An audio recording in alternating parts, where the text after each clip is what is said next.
عليكم جيسبر كو vous allez bien ان شاء الله تكونوا كاع بخير وعلى خير.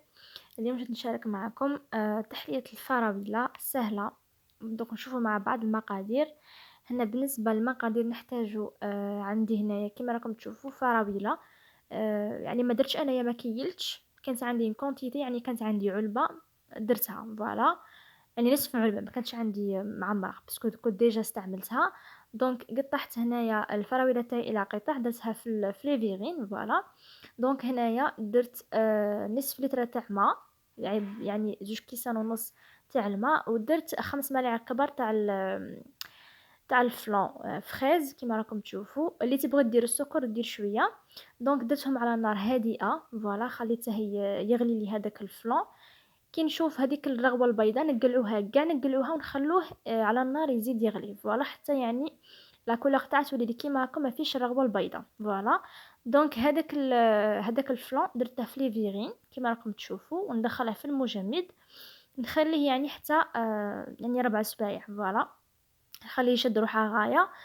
دونك بالنسبه للكريمه هنا استعملت كاس كبير تاع لا بودر دو شونتيي تكون بارده، عندي نصف كاس تاع ما بارد يكون تاني يعني بارد. نخلطوا الشونتيي مع الماء، نخلطوهم حتى يعني نتحصلوا على كريمه ثقيله فوالا وما تسيلناش فوالا.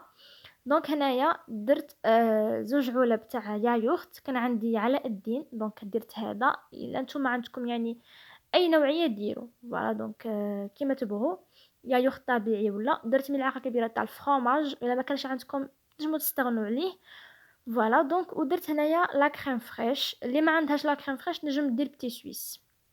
دونك خلط كاع لي زانغريديون تاعي كيما راكم تشوفوا، وتحصلت على كريمه هكا يعني متماسكه وشابه. اللي تبغي دير كولون روز ولا تبغي دير غوت دو فريز دير، ولا تبغي تخليها هكا بيضاء تخليها كيما هكا فوالا. دونك هنايا درت في لابوش تاعي، وقعدت نديكوري في لي فيغين تاعي كيما راكم تشوفوا.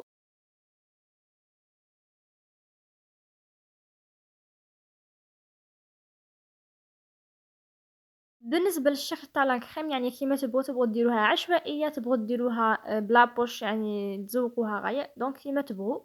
الوغ انا درتها هكا، سقمتها غايه بالملعقه، وزدت درت غير هكا من الفوق يعني كيما الخطوط كيما راكم تشوفوا.